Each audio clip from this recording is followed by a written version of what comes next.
বাংলাদেশ সোনা চোরাচালানের অন্যতম রুট। চোরাচালানিরা বিচিত্র পদ্ধতি ও কৌশলে সোনা নিয়ে আসে। কখনো কখনো ধরা পড়লেও বেশিরভাগই ধরা পড়ে না। তার অন্যতম কারণ চোরাচালানিদের কৌশল। বিচিত্র কৌশলে আনা চালান এবার ধরা পড়েছে ঢাকার হজরত শাহজালাল আন্তর্জাতিক বিমানবন্দরে।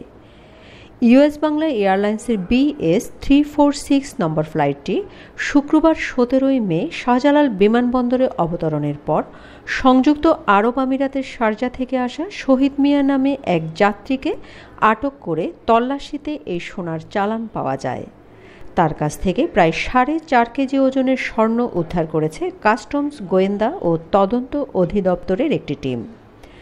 যাত্রী মোহাম্মদ শহীদ মিয়া ইমিগ্রেশন সম্পন্ন করে সকাল 9:30টায় গ্রিন চ্যানেলের স্ক্যানিং মেশিন অতিক্রম করার পর তাকে কাস্টমস গোয়েন্দা ও তদন্ত অধিদপ্তর টিমের সদস্যরা চিহ্নিত করেন এবং তার কাছে স্বর্ণালংকার বা স্বর্ণজাতীয় কোনো কিছু আছে কিনা জানতে চান। তখন তিনি তার কাছে 100 গ্রাম ওজনের স্বর্ণালংকার থাকার কথা স্বীকার করেন, কিন্তু প্রকৃতপক্ষে তার কাছে 30 গ্রাম ওজনের স্বর্ণালংকার পাওয়া যায়। আর কোনো স্বর্ণ থাকার কথা অস্বীকার করায় তাকে আর্চওয়ে করানো হয় এবং তখন যাত্রীর পরানো অত্যধিক পরিমাণ জামাকাপড়ের অস্তিত্ব পাওয়া যায়।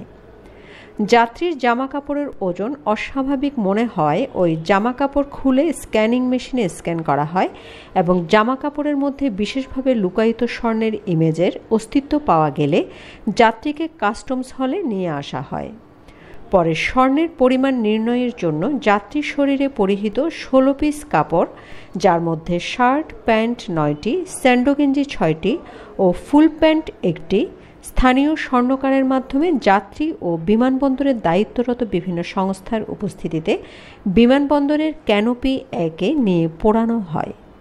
পোড়ানোর পর অপরিশোধিত 4,462 গ্রাম পরিমাণ স্বর্ণ নির্ণয় করা হয়।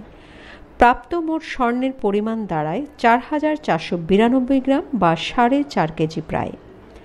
কাস্টমস গোয়েন্দা আরও জানায়, প্রাপ্ত স্বর্ণের আনুমানিক বাজার মূল্য 4,60,00,000 টাকা। আটক স্বর্ণগুলো কাস্টম হাউস ঢাকার মূল্যবান শুল্ক গুদামে জমা দেওয়ার কার্যক্রম চলছে।